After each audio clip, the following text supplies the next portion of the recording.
رجب شہر اللہ، یعنی بے شک رجب اللہ کا مہینہ ہے۔ سرکار دو عالم علیہ الصلوۃ والسلام رجب میں ایک بڑی پیاری دعا کیا کرتے تھے، آئیے ہم بھی مل کے کر لیتے ہیں۔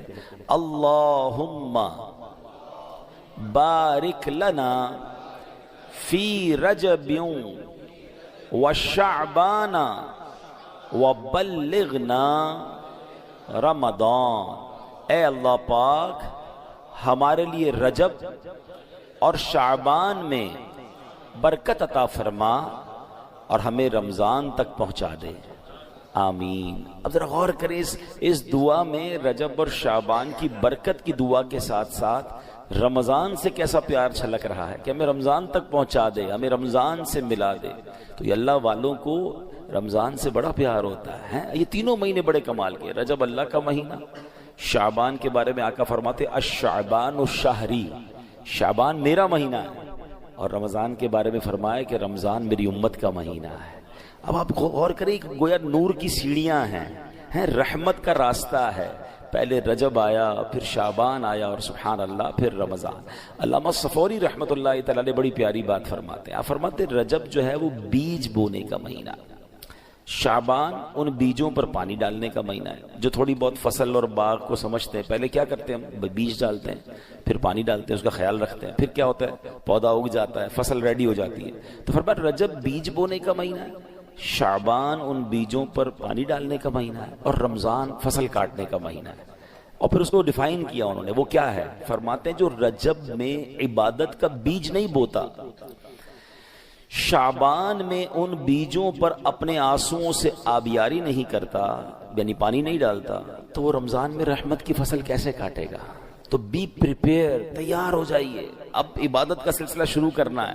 اگر تھوڑی بہت گرد لگ گئی، مسجدوں سے دور ہو گئے تھے، عبادت میں سستی ہو گئی تھی، تو یہ رجب ایک پیغام دے رہا ہے کہ اب آ جاؤ، پھر سبحان اللہ مسجدوں کی طرف آ جاؤ، عبادتوں کی طرف آ جاؤ، تلاوت کی طرف۔ علماء بڑی پیاری بات فرماتے رجب میں 3 حرف ہیں، را، جیم اور با۔ انٹرپریٹیشن کیا ہے اس کی تفصیل کیا بیان کرتے ہیں؟ کہتے ہیں را سے مراد ہے رحمت الہی، آخر میں جو با ہے نا اس سے مراد ہے بر یعنی بھلائی، اور جو بیچ میں جیم ہے نا اس سے مراد ہے بندے کے جرم۔ اللہ کی رحمت یہ اعلان کرتی ہے کہ میری رحمت اور میری بھلائی کے درمیان میرے بندے کے جرموں کو کر دو، اور اللہ کی رحمت گناہ معاف فرما دیتی ہے۔ تو دس از بیوٹیفل منتھ، تیار ہو جائیے، اب نماز قضا نہیں کرنی، اب عبادتوں سے جی نہیں چھڑانا، بلکہ اس میں جتنے ہو سکے اس میں روزے رکھنے۔ ایک بڑی خوبصورت نہر کا ذکر ہے روایتوں میں کہ جنت میں ایسی نہر ہے جس کا پانی دودھ سے زیادہ سفید ہے، شہد سے زیادہ میٹھا ہے، کمال کی نہر ہے، اور فرمایا اس نہر سے وہی پیے گا جو رجب میں روزے رکھنے والا ہوگا۔ تو اللہ مجھے اور آپ کو خوب نفلی روزے رکھنے کی توفیق عطا فرمائے۔ اچھا، رجب میں جہاں بہت ساری مبارک ہستیوں کا ذکر ہوتا ہے، مگر فرسٹ ویک آف رجب ایک بڑی عظیم ہستی کا بڑا ذکر ہوتا ہے، اور وہ کوئی اور نہیں، سبحان اللہ، یہ وہ ہستی ہیں جنہوں نے صرف 15 سال کی عمر میں دنیا کے ساز و سامان، دنیا کی سمجھے رونقوں کو ترک کیا اور راہ حق کے مسافر بنے، اور اتنا کمال حاصل کیا کہ انہیں نائب النبی کہا جاتا ہے۔ وہ ہستی جنہوں نے برے صغیر کو نور اسلام سے روشن کر دیا۔ یہ پاک و ہند تو پہلے ایک ہی تھا نا، یعنی ہم پر بھی ان کا احسان ہے، اس خطے میں اسلام لانا اور اسلام کو پھیلانے میں ان کا بہت بڑا کردار۔ کم و بیش 90 لاکھ غیر مسلم جو ہیں ان کے ہاتھ پر مسلمان ہوئے، اور سبحان اللہ یہ کون ہیں؟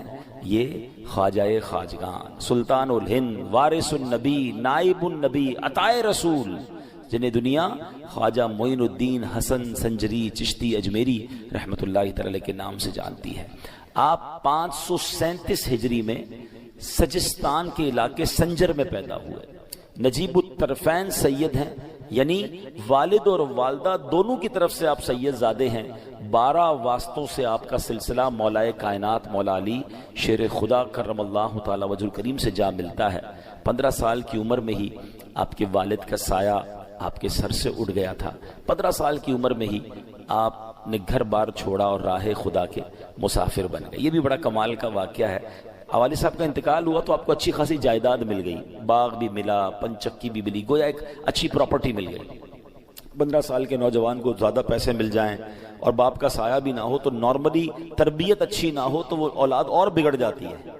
مگر والدین کی تربیت ایسی تھی، سید گھرانہ تھا، بڑا ادب سکھایا تھا والدین۔ ہوا یہ کہ آپ اپنے باغ میں بیٹھے تھے، ایک بزرگ نکلے سفید بالوں والے، داڑھی والے، چہرہ بڑا نورانی تھا، تو بڑی محبت سے اس 15 سالہ نوجوان نے اپنے باغ میں بلایا، اپنے باغ سے ایک کھجوروں کا خوشہ جو تھا، انگوروں کا خوشہ تھا، انگور نکالے، بزرگ کو بڑے ادب سے پیش کیے۔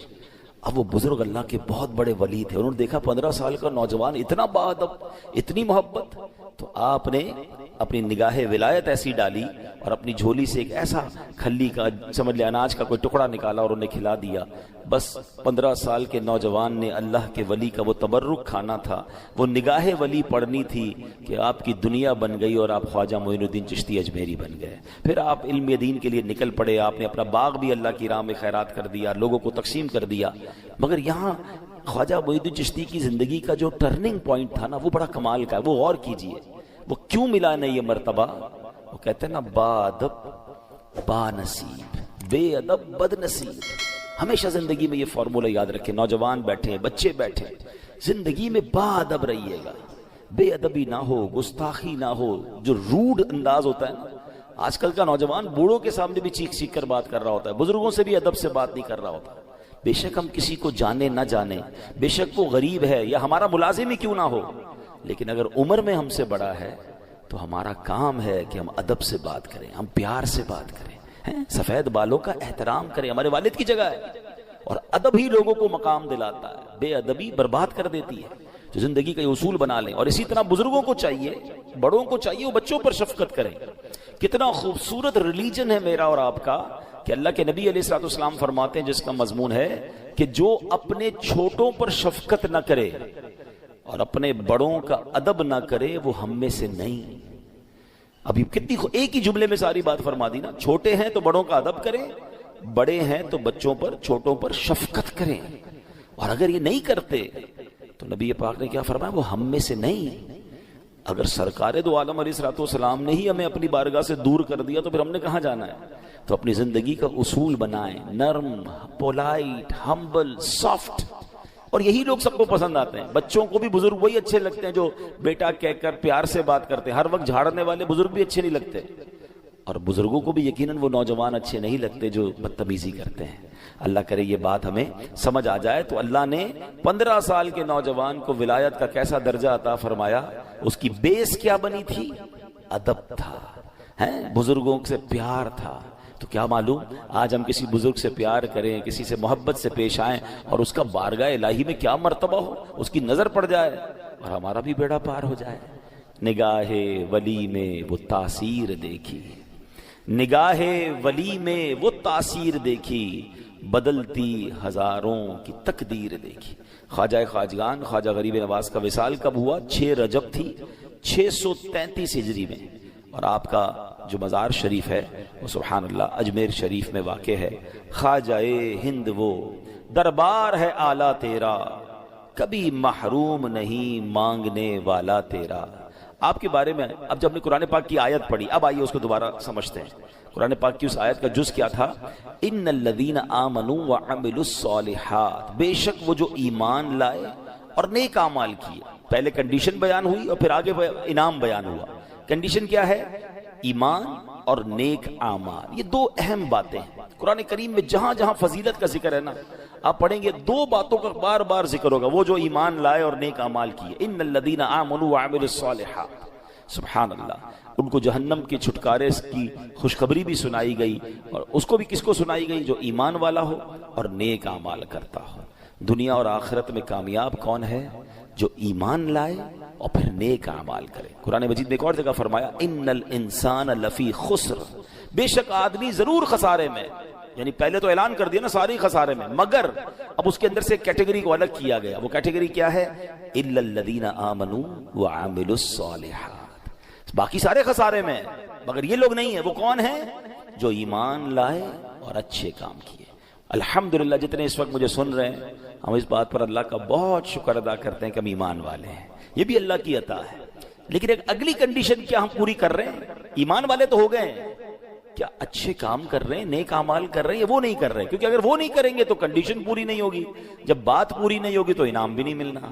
تو ایمان تو مل گیا نا، اب اچھے کام کریں، برے کاموں سے اپنے آپ کو بچائیں، پھر خیر ہی خیر ہے انشاءاللہ۔ تو اب آگے چلتے ہیں، یہاں جو فرمایا کہ جو ایمان لائے اور اچھے کام کی، انعام کیا ہے ان کے لیے؟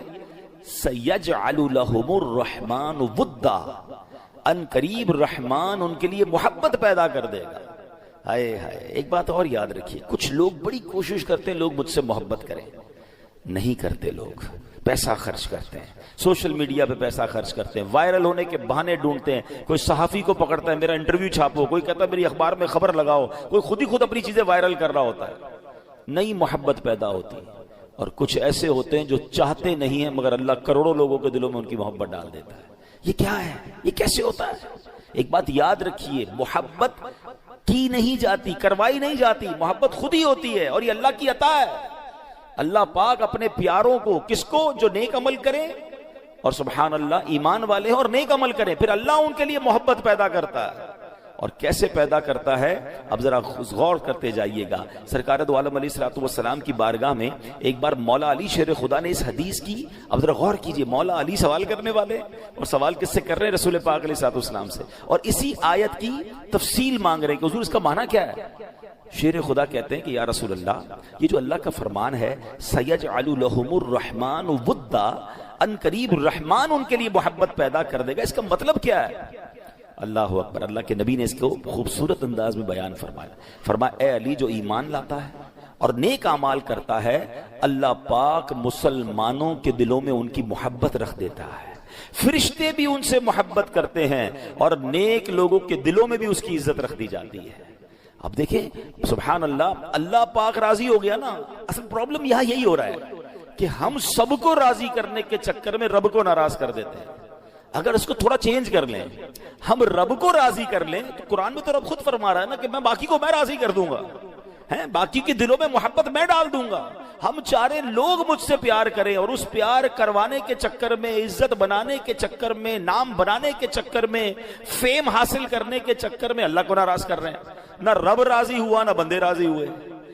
حالانکہ قرآن میں رب فرما رہا ہے کہ رب محبت کا انتظام فرما دے گا، اور کیسا انتظام کیا، اب آپ کو کچھ مثالوں کے ذریعے سمجھاؤں گا۔ اللہ اکبر۔ اب ذرا غور کیجئے، ایک بار بادشاہ، بہت بڑا نام ہے بادشاہ اکبر جو ہے، اور ایک بزرگ تھے شیخ سلیم چشتی، وہ بظاہر تو بڑے غریب تھے، وہ دونوں دربار خواجہ غریب نواز پر حاضر ہوئے۔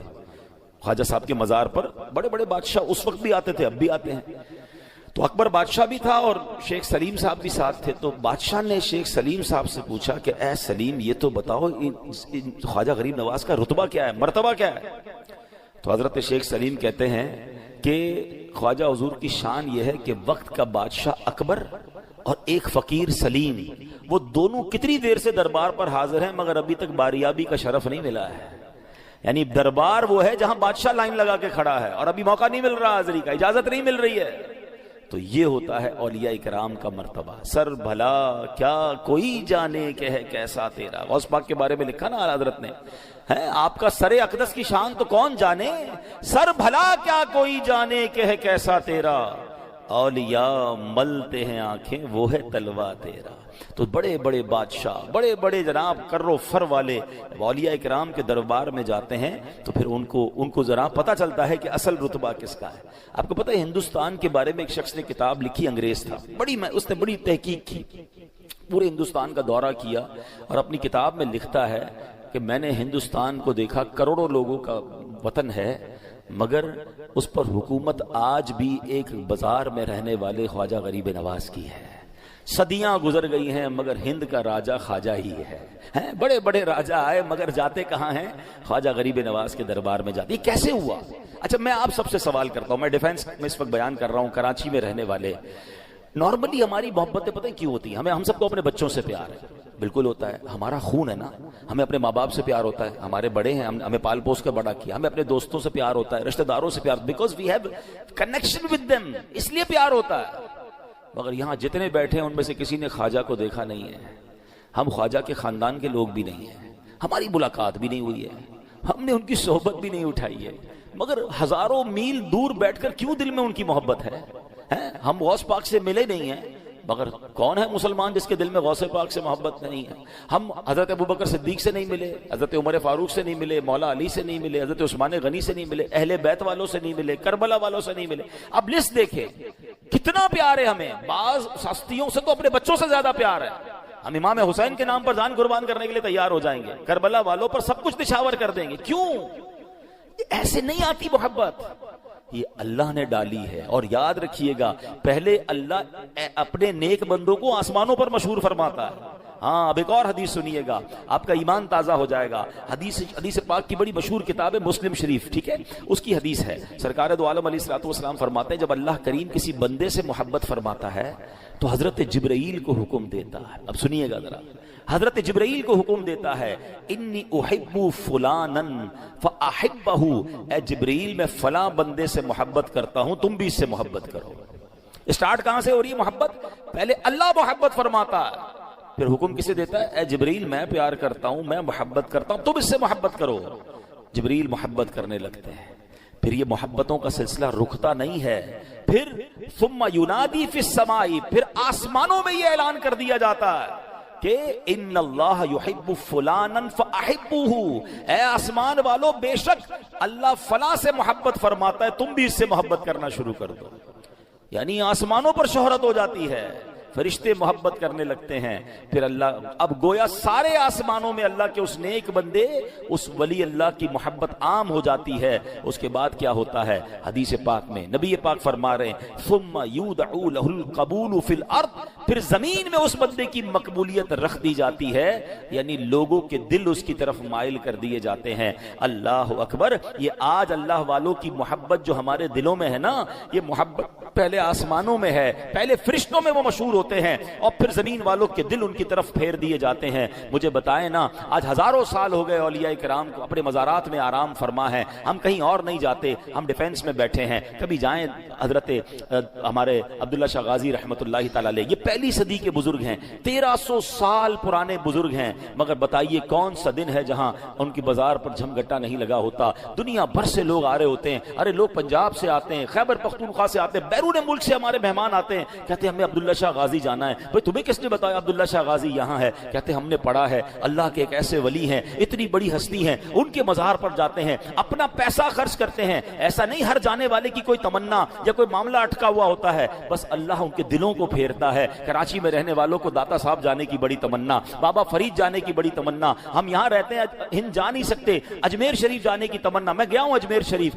ہزاروں لوگ روزانہ حاضری دیتے ہیں، مسلمان تو مسلمان، غیر مسلم بھی وہاں آ رہے ہوتے ہیں۔ ارے کبھی بغداد شریف جائیں، وہاں دیکھیں کیا حال ہے، یہ کیا ہے۔ اچھا کمال کی بات دیکھیں، کئی سالوں سے ہیں، بہت سارے سالوں سے، اب تو سوشل میڈیا کا زمانہ آ گیا ہے، کتنی کوشش کی جاتی ہے مزار سے روکنے کی، مزار کے خلاف غلط باتیں کر رہے ہوتے ہیں، جناب وہاں جانا شرک ہے، وہاں جانا بدعت ہے، وہاں جانا جناب یہ ہے، روکنے والے روک رہے ہیں، مگر اللہ نے ایسا پیار ڈالا ہے کہ لوگ ہمیشہ وہاں جا رہے ہیں۔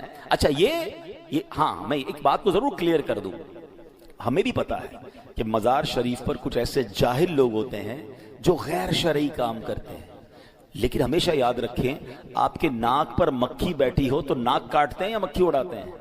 آپ مکھی اڑائیں گے نا، تو آپ غلط کام کرنے والوں کو غلط کہیں، ان کو ہٹائیں وہاں سے۔ آپ کئی شادیاں جو حرام کام ہوتے ہیں، آج تک کسی نے نہیں کہا بھائی شادی بند کر دو، شادی میں حرام کام ہوتے ہیں، نہیں وہ تو بڑی میٹھی سنت ہے، بندہ یہ کہے گا غلط کام نہ کریں شادی میں۔ تو الحمدللہ دعوت اسلامی والے صرف بات نہیں کرتے، ہم نے الحمدللہ اس کا ایک پورا پروسیس بنایا، ہم نے ایک پوری مجلس بنائی مزارات اولیاء کی، کہ مزارات پر جا کر جن لوگوں کو شرعی طریقے سے بزرگوں کے دربار میں حاضری کا طریقہ نہیں آتا، انہیں مزار پر جا کر سکھاتے ہیں، بتاتے ہیں کہ یہ حرام ہے، یہ ناجائز ہے، مگر جو جائز طریقہ ہے اللہ والوں کی برکتیں نہیں ملیں گی، کیسے ہو سکتا ہے؟ آپ مجھے بتائیں، جنہوں نے اللہ کو راضی کر لیا ان کے مزار پر کتنی رحمتیں برس رہی ہوں گی۔ بڑی آسان سی بات کر لیتا ہوں، مجھے بتائیے حضرت زکریا اللہ کے نبی ہیں، ٹھیک ہے، اور ان کی دل میں ایک تمنا تھی اولاد کی۔ قرآن کا واقعہ بتا رہا ہوں، قرآن پڑھیں تو آپ کو تفصیل ملے گی نا، سورہ مریم پڑھیں تو کیا ہوا، ان کو جب اولاد کی تمنا تھی تو انہوں نے کہاں جا کر دعا کی؟ محراب مریم میں جا کر۔ حضرت مریم جس محراب میں عبادت کرتی تھی، حضرت زکریا نے جا کر وہاں دعا کی، اللہ نے اس مبارک مقام کی برکت سے آپ کو اولاد عطا فرما دیا۔ خوبصورت واقعہ پتہ ہے کیا سکھا رہا ہے؟ وہ کہیں سے بھی لوگ کہتے ہیں نا مزار پر جانے کی کیا ضرورت، اللہ سے ہی مانگنا ہے، مسجد میں بیٹھ کے مانگ لو، گھر میں بیٹھ کے مانگ لو۔ حضرت زکریا کو نہیں پتا تھا کیوں گئے تھے محراب مریم میں؟ جہاں اللہ والوں کے قدم لگ جائیں وہ جگہ مبارک ہو جاتی ہے، وہ دعائیں قبول ہونے لگ جاتی ہیں۔ اللہ اکبر، یہ تو واقعہ قرآن میں ہے نا۔ مجھے بتاؤ، اللہ والوں کے قدم لگ جائیں، وہ جگہ مبارک ہو جائے جہاں اللہ والے خود موجود ہوں، وہ جگہ کتنی مبارک ہوگی۔ تو بہرحال میرا موضوع یہ ہے کہ اللہ پاک کس طرح لوگوں میں اپنے نیک بندوں کو مشہور کرتا ہے کہ پہلے آسمانوں میں محبت پیدا ہوتی ہے، پہلے وہ فرشتوں میں مشہور ہوتے ہیں، اور پھر سبحان اللہ یہاں مسلمانوں کے دلوں میں محبت ڈال دی جاتی ہے۔